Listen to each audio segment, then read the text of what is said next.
Welcome नाजरीन। मोर पाकिस्तान और भारत में पाया जाने वाला खूबसूरत परिंदा है। इसकी दिलकशी इसकी लंबी दुम में होती है। ये भारत का कौमी परिंदा भी है। बाज माहिरीन तो मोर को परिंदों की दुनिया का हसीन तरीन परिंदा मानते हैं। खसूसन सब्ज रंग का मोर देखने वाले को अपनी तरफ मबहूत कर देता है। मोर की शोहरत न सिर्फ एशिया बल्कि दुनिया भर में जमाना कदीम से मौजूद है। कुतुब में लिखा है कि हजरत सुलेमान के पास भी चंद मोर थे। रोमन अवाम इसको घरों में रैश के लिए पालते थे। इस खूबसूरत परिंदे को दुनिया भर में पसंद किया जाता है, इसलिए मुख्तलिफ तहजीबों में इसकी काफी अहमियत है। खूबसूरत और हसीन मनाजर से लुत्फ अंदोज होना इंसानी फितरत का खासा रहा है। मोर के खूबसूरत परिंदों को अवाम अपने घरों में रैश के लिए इस्तेमाल करते हैं। इसके पर मुस्लिम गहरानों और मजहबी कुतुब में खासो एहतराम रखते हैं, जो कि इंसान की जमालियाती हिस्स की तस्कीन का सामान मुहैया करते हैं। मगर हुकूमत पाकिस्तान की अदम दिलचस्पी के बायस सिंध के सहराए थल में मोर बीमारी के बायस मर रहे हैं। हालांकि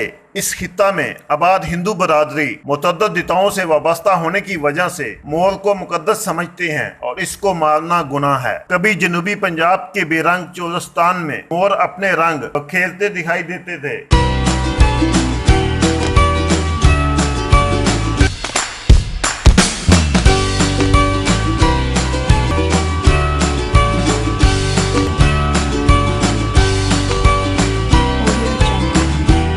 लेकिन इनके शिकार से इनकी नस्ल नापीद होती जा रही है, जो कि महकमा वाइल्ड लाइफ की कारकर्दगी पर एक सवालिया निशान है। नाजरीन, हम आपको रखेंगे लम्हा ब लम्हा बाखबर, इसलिए हमारे चैनल ARS न्यूज की वीडियोस को देखते हुए सब्सक्राइब, लाइक, शेयर करने के साथ बेल का बटन जरूर दबाइएगा।